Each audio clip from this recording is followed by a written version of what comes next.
Hello everyone, नमस्ते। मेरा नाम यशिका शर्मा है और मैंने फेमिना मिस इंडिया नॉर्थ जीता है।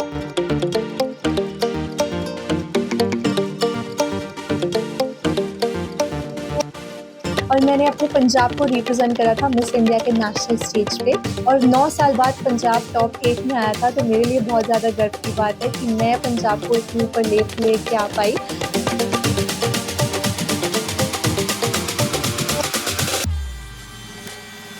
मुश्किल तो डेफ़िनेटली रहेगा, लेकिन फिर क्या ही बात आपने अगर आप मुश्किलों को ही पार ना कर पाओ।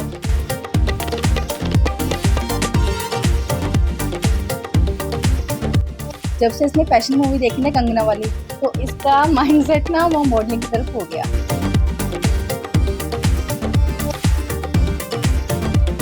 जब से इसने स्टार्ट की, फर्स्ट शो उसका जलंधर में था, तब ये बनी थी मिस जलंधर।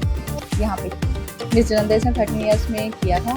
तब से करे, उसके बाद इसमें धीरे धीरे करती गई, एक के बाद एक के बाद करती गई।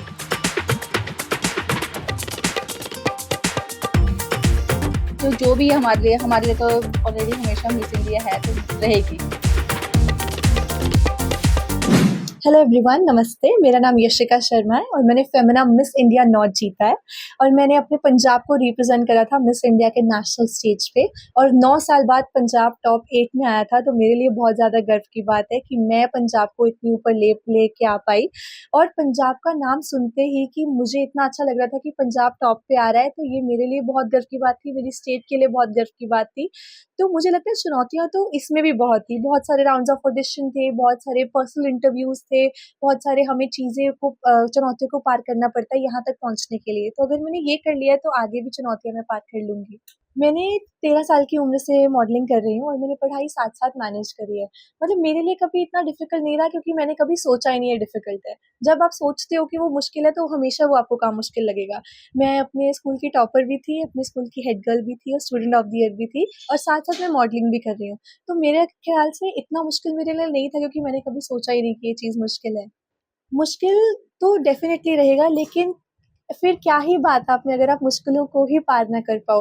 तो मेरे अकॉर्डिंग जितनी भी मुश्किलें आएँगी, मैं तो अपना पूरा डट के उसका सामना करने की पूरी कोशिश करूँगी और मुझे लगता है कि मैं कर भी लूँगी। मिस इंडिया तक की जर्नी मेरे लिए जितनी भी अच्छी रही है, मिस वर्ल्ड की उससे भी अच्छी रहेगी, बिकॉज़ मैं अपने पे काम करने के लिए पूरा रेडी हूँ। जो उनकी ऑर्गनाइज़ेशन, जो उनका पेजेंट, जो अलग कॉम्पिटिशन था, उसकी तो मुझे इतनी नॉलेज नहीं है, बिकॉज़ अंदर ही अंदर आपके ऑर्गनाइज़ेशन से क्या बात हो रही है, वो हमें कभी नहीं पता। हमें सिर्फ़ ये पता है जो हमें बाहर से सुनने को मिल रहा है। लेकिन कभी भी अगर मेरे साथ ऐसा कुछ होता है, तो मैं हमेशा सोचूँगी कि अपनी ऑर्गनाइज़ेशन के साथ अपने जो लोग हैं, जो मेरी बेस्ट हेल्प कर सकते हैं किसी ऐसी सिचुएशन में जहाँ पे मुझे नहीं पता कि मुझे क्या करना है, मैं उनकी सहायता लेना सबसे बेस्ट समझूँगी।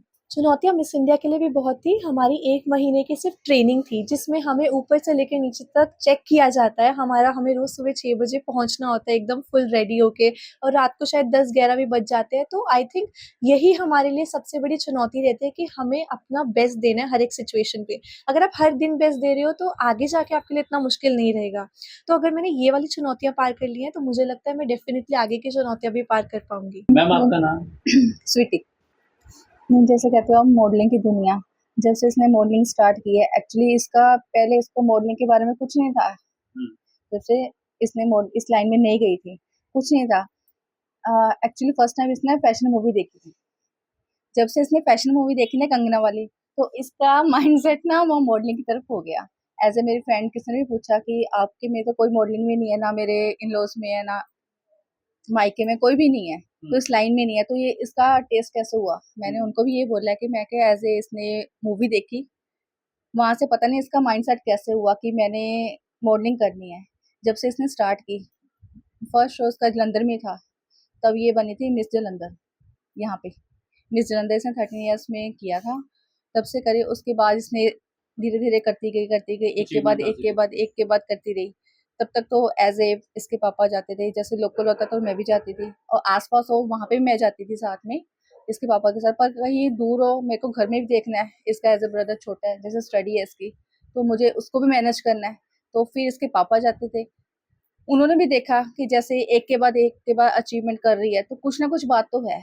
जैसे वहां पे जा रही है, इतने कॉम्पिटिटर है, सबको ये कर रही है, ये मान लो कि कभी भी पीछे नहीं रही, फर्स्ट ये लेके आई है। फर्स्ट तो मोस्टली इन्होंने फर्स्ट प्राइज ली है, हुआ होगा एक आधा या जिसमें सेकंड आई है, वरना मोस्टली ये फर्स्ट ही आई है। तो इसके पापा को भी कहा कि नहीं, बच्चे में कुछ तो है, इसको करो, इसको सपोर्ट करो जहाँ तक आगे जाती है। हाँ, सफर तो बाकी है अभी, अभी तो स्टार्ट कह रहे हैं ना, स्टार्टिंग है अभी इसकी। जैसे अब पर ये है कि जैसे सोलो मिस इंडिया में अब जाके आई है, तो इसको वहाँ का पता लग गया है, मतलब स्टार्टिंग इसकी हो गई है। जो भी है हमारे लिए तो ऑलरेडी हमेशा मिस इंडिया है तो रहेगी, ठीक है। आगे मिस वर्ल्ड में जाएगी तो एज ए पेरेंट्स हम हमेशा इसको सपोर्ट करना है, जहाँ भी जाएगी ये अच्छा करेगी, हमारी तरफ से इसको ये ब्लेसिंग्स भी हैं, सब कुछ है कि ये जहाँ भी जाए अच्छा करे।